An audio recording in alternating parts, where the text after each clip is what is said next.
orang Malaysia ni yang ingat bila diorang cuci kereta macam ni, kereta diorang dah bersih. Bila diorang cuci kereta, diorang vacuum dalam ni, diorang ingat kereta diorang dah bersih. Keluar dah segala harta karun dalam kereta ni. Tapi sebenarnya tak. Korang tahu tak?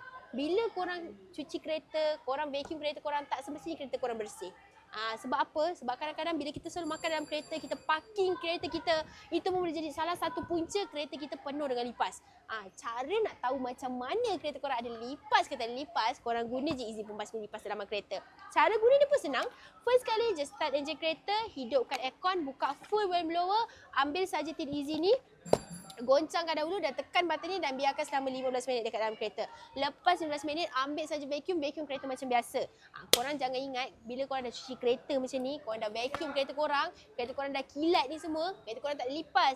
Kadang-kadang kereta yang berkilat, yang bersih, yang cun melecun ni lah yang banyak sangat lipas, tahu tak?